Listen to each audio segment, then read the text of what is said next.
Hello and welcome to the program. I'm Simisola Adgun. Ahead of the August 1 nationwide #End Bad Governance protest against economic hardship in the country, allegedly brought on by some of the policies of the current administration of President Bola Tinubu, Nigerians are still largely divided over the choice of demonstrations to register their displeasure with the government. Several political gladiators nationwide have appealed to organizers of the protest to reconsider their decision and be patient with President Tinubu to tackle the myriad of challenges facing the country.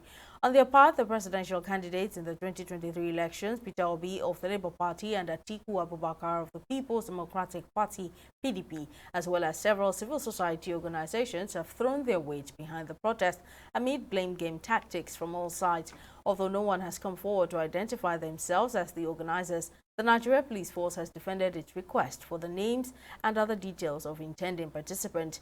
In a statement released on Monday, July 29, Force spokesman Muyiwa Adejobi explained that the request for such detail is standard procedure to ensure the safety of all participants and prevent any unlawful activity. Meanwhile, some foreign emissaries in the country have issued security alerts to their citizens in Nigeria to avoid areas where confrontations between security agencies and protesters might occur. Now, to discuss this issue further, APC chieftain in Benue State, John Shua, is our guest on the program. Now, the #End Bad Governance protest is billed to take place on August 1 to 10 amid divided opinions. What's your take on this? Is staging a protest the way to go? Yeah, I believe it's so because majority of Nigerians have actually seen the efforts that the present administration is making in terms of trying to correct all the wrongs that have been there over the years. If you could see, the government has tried to bring in some innovations, some strategies that people are beginning to see. So I think that people are believing that there should be more of dialogue, more of consultation, more of discussion than taking arms into the hands of people. And that is why majority of us Nigerians feel that while we are giving this government time, and of course time is not time, but as we try to do, we also look at their sincerity, the level of commitment they have put into the process to change, to rejig the Nigerian process. Because if you believe with me, some of these things have been fundamental and have taken a lot of time to correct. So, majority of Nigerians are beginning to feel that what we have done so far, what we have achieved so far, we should not destroy it as a result of some misgiving, but we should give time into more negotiation and more discussions. Now, how is it that until now security agencies are unable to go after the foreign mercenaries if they're truly if truly they have reliable information of plans to hijack the protest as they have alleged? You Security issues are not discussed and handled the way you have easily presented it. The foreign missionaries may not come and station at one particular place that you can go and see all of them in one environment and then go after them. No, sometimes it's clandestine. Sometimes, remember that security is multi-layered and multi-dimensional. So sometimes they are not. You will not just see them there to go and arrest, but they will come. Nigeria borders a lot of countries. We have porous borders in the northwest, in the south, even here where I am, we have a boundary with Cameroon, and then you have the waters passing there. So it is more of a coordinated effort that is going to be done. And that is where I say that all of us Nigerians are supposed to cooperate with intelligence officers to discover where those people are. Of course, there will be fillers and that will come in, but then they cannot just go, as I said earlier, to station at a particular place where they are coming in, because we have so many borders and majority of them are unmanned, porous, and so you cannot just be in that. But my take is that we should not separate ourselves from the security agency, because this is bordered around our own country, our own survival, and our own existence. So all of us should become security operatives in this at this particular moment to discover, and then where we have something, see something and say something, so that together we will help them in resolving the crisis. Thank you. Now, since the announcement of intentions to stage this protest, some organized civil societies have accused the handlers and aides of President Tinubu of employing blackmail tactics to scare Nigerians from protesting. Do you think that this is the case? When you are negotiated with, when you are discussed with, when issues are put on the table, and then you discuss to arrive at a solution, must you do a protest because there's a word in the constitution say that you have right to protest? If civil societies, in fact, between me and you, it has taken some time for even people that are organizing the process to come out and show their faces or even the needs. You understand? So for us to just assume that they are trying to intimidate or blackmail, can you give me some incidents of the blackmail? Is discussing, for instance, is saying that let us go to the drawing table and discuss instead of us doing what led to NSA's issue. A blackmail. If we say that, oh, this is not the best time, let's see, they do give us more time. Is it blackmail? I don't know which area that they are talking about the blackmail in this case. But what I feel is that some people have made up their mind to protest. And if some people among them are seeing reason why they should pull out of the protest because they are seeing genuine effort, I don't think that will call intimidation or blackmail, except if there is something somewhere that those particular civil society groups are talking about that we are not aware. But for me, what I have seen so far, I have seen a government that is beginning to show commitment. Yes, that yes, we know this is the challenges we are prepared to do. We too can contribute our quota in trying to resolve the challenges that we have, instead of making it a must that we must protest, even though we see genuine efforts and genuine solutions on the way. So far, since this planned protest began gaining momentum, President Tinubu has not addressed Nigerians directly, which is what many have been saying. I mean, what we've rather seen are people in government speaking on behalf of the president, or the president speaking through his officials. What are your thoughts on this development? Is it right that the president has not even addressed Nigerians on this very sensitive matter? A multicultural society. Nigeria is made up of a different structure. We have our religious leaders, we have their political leaders, we have their academic. We need to discuss. And you see, for me, this pattern of discussion is more proper for me than the president coming on air and then saying fellow Nigerians and then addressing people. No, I think that will come at last. The planned protest is on August 1st. I don't think tomorrow, 30th or so, is late for the president. But before that, the most credible thing which the president has been doing is talking to all the layers of or people in this country, the traditional rulers, the religious leaders, the business class. Let them know their particular need, because for those in the educational sector, maybe what they are crying for more may not be the same those in the economic sector. And then people, the religious leaders, will have some other things to tell the president different from what maybe the cultural leaders will have. So that multi-layered approach where the president is discussing with all the segments of the society, I think is the best way. After this, the president will aggregate and then make his own broadcast. But if he does not do that, and then just go ahead to make a broadcast, some other section will be saying that, oh, he didn't consult us, we're not discussed with, we're not consulted. So for me, as somebody that it is the best option, there will be a congregation where he will now talk to all Nigerians. He has spoken with the traditional rulers, he has spoken with the religious leaders, he spoke to student bodies, and he spoke to unions.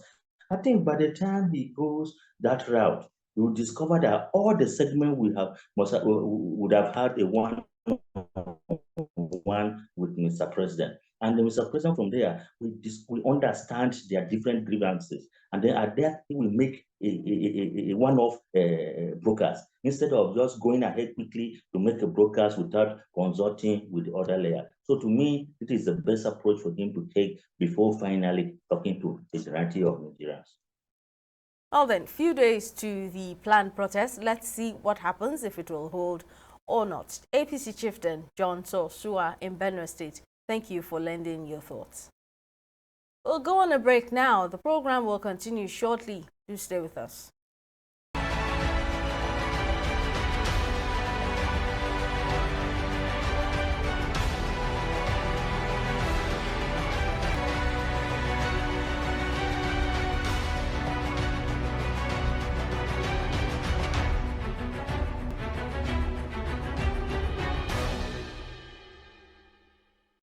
Welcome back. We're still discussing the planned #End Bad Governance protest slated to take place nationwide for 10 days from August 1 to 10. And our second guest is legal practitioner Douglas Ogbankwa.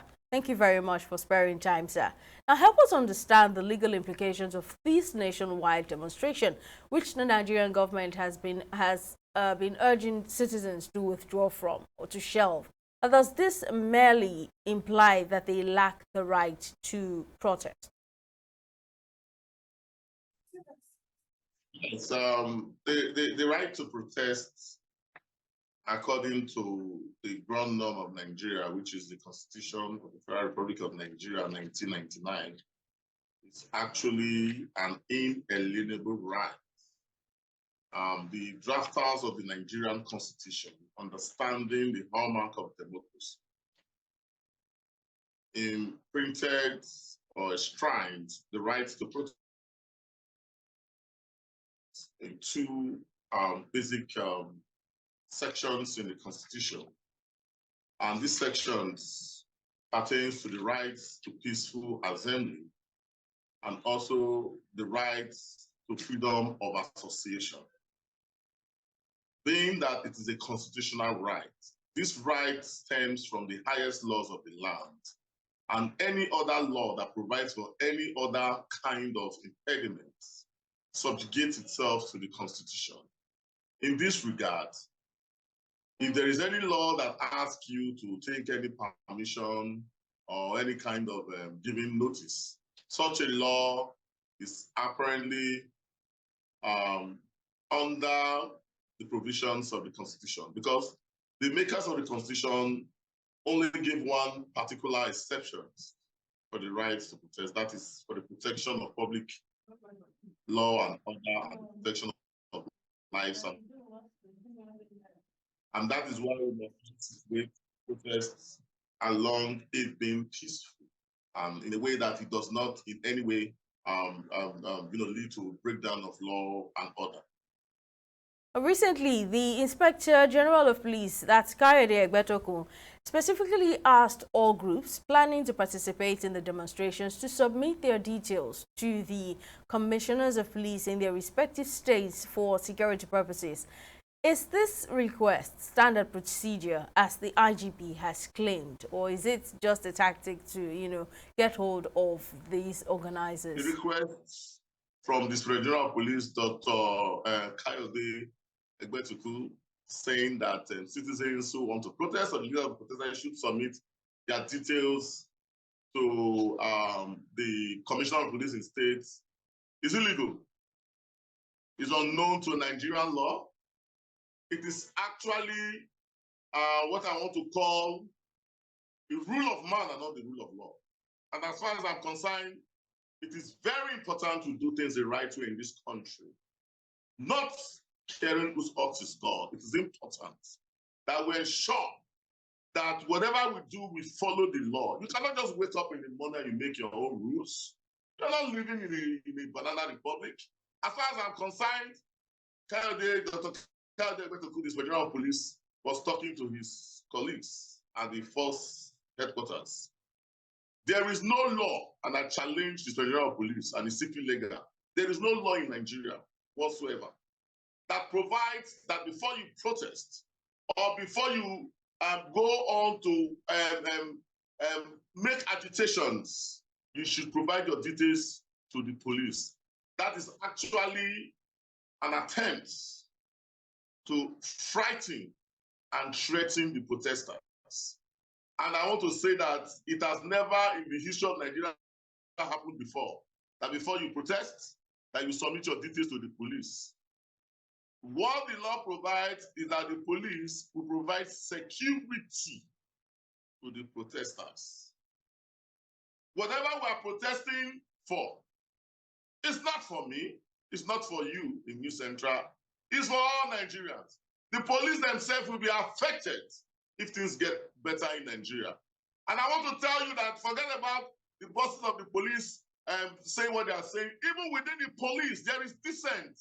It's just that they are not allowed to protest. They are not happy with what is happening in this country. And I want the leaders of Nigeria to know that it is important that you feel the pulse of the people. That is why Abraham Lincoln defined democracy as government of the people, by the people, and for the people. The day you make up your mind and think these people are not important is the day you lose this country.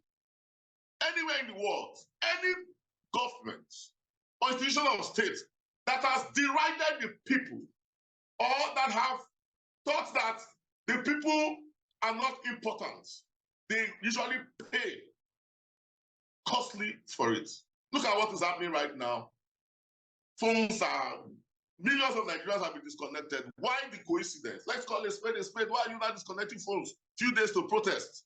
It means you are trying to stall it. You are trying to you're trying to make Nigerians busy so that they will not have the time to think about a protest because people are thinking about their businesses and all that.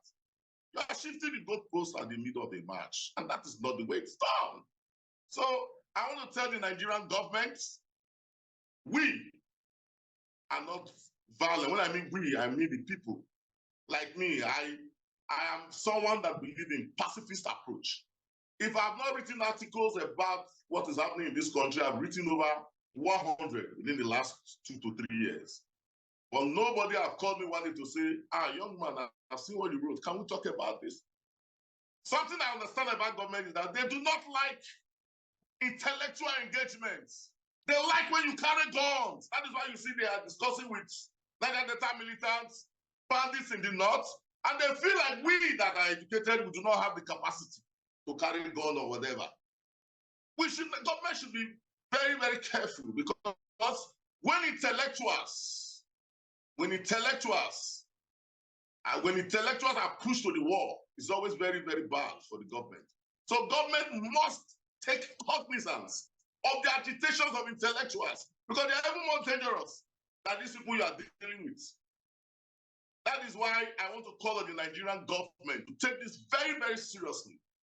And when we speak of civic demonstrations, is it constitutionally right for the military to intervene, as the defense spokesperson, that's Major General Edward Buba, has revealed or said, rather than focus on external aggressors threatening the sovereignty of the nation? The Nigerian military has no place in civil engagements, and this has been re-emphasized by the Supreme Court and other courts of superior records in Nigeria in a plethora of cases. The Nigerian military is either confined to the barracks or to fight insurgency in places like Sambisa Forest. I noticed that whenever we have issues that have to do with armless Nigerian citizens, the Nigerian military always become offbeats. You see them doing military drills, Operation Python dance, Operation Kubodakra. But why don't you do all these when the bandits are already in the north? When kidnappers are picking Nigerians just like fowls on the roads?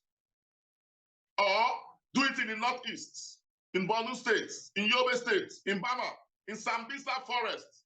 I want to make it very clear that the military has no role in maintaining law and order when it comes to civil engagement. The Army Acts and the Armed Forces Acts, which are the twin legislations that regulate the activities of the Nigerian Army, clearly stated that their duties is for the protection of Nigeria's territorial integrity and protection of Nigeria from external aggression. At which point does a protest of citizens becomes external aggression or a threat to our territorial integrity? We must be very, very clear about this and concise. It is good that we follow the law, not caring whose ox is God. And I expect the President and Commander-in-Chief of the Armed Forces, President Bola Ahmed Tinubu, to call the army to order. Finally, now, it seems like the political class is uneasy about the impending protest. That the protest should hold, which is understandable considering the likelihood that it could turn violent. Lately, these political officers have been doing all they can to appeal to youths. The conversation amid all this is that President Tinubu took part in protest in the past, citing Section 40 of the 1999 Constitution of the Federal Republic of Nigeria as amended. Every person is entitled to assemble freely and associate with other persons. So what's the issue here? What do you think is the problem in this case? Okay, so I was saying that by the statement by the Special Advisor to the President on media and publicity, Mr. Ngelare, it was obvious that the President, or it is obvious rather, that the President is not adverse to protest, but that the President is only interested in the protest being peaceful and for saying not to be hijacked by some elements to cause mayhem, destructions, and breakdown of law and order. And I want to use somebody to sound a note of caution to the protesters that even while you have the right to protest, that your right to protest can become, it's not absolute. If for any reason you begin to cause mayhem, like we heard about what happened over the weekend about looting of some shops in Lagos, that is completely unacceptable. I, as a citizen, cannot be of such an arrangement. So at that point, the police has the right to intervene to restore order. And in so doing, the police is expected to use reasonable or what we call proportionate force in ensuring that there is restoration of law and order. And I want to advise Nigerian citizens that what is proportionate or reasonable at that time, you may not be able to say, but I will advise you not to in any way do anything that will lead to the police, because there are about 5 levels of engagement of the police, level 1, 2, 3, or any security institution before they would get to the last level of shooting the gun. But in engaging, you must not destroy properties. You must also not impede the rights of other Nigerian citizens to move freely. You must not do blockages. You must also not make bonfires. That is not within the contemplation of Section 40 of the Constitution, because it is very clear that section said expressly, clearly and concisely, peaceful assembly. So anything that may degenerate the peace is not something that we would expect within this period. And so I want to enjoin the protesters. The choice is yours. You have a right to protest. You also have, an opportunity to make history. You do not end up being valiants instead of heroes. That's my advice to the protesters. Well, we'll wait and see what happens starting from August the 1st. Legal practitioner Douglas Ogbankwa, thank you for making our time for us on the program. Well, that's how much we have on this episode of the program. We'll see you again next time. Bye for now.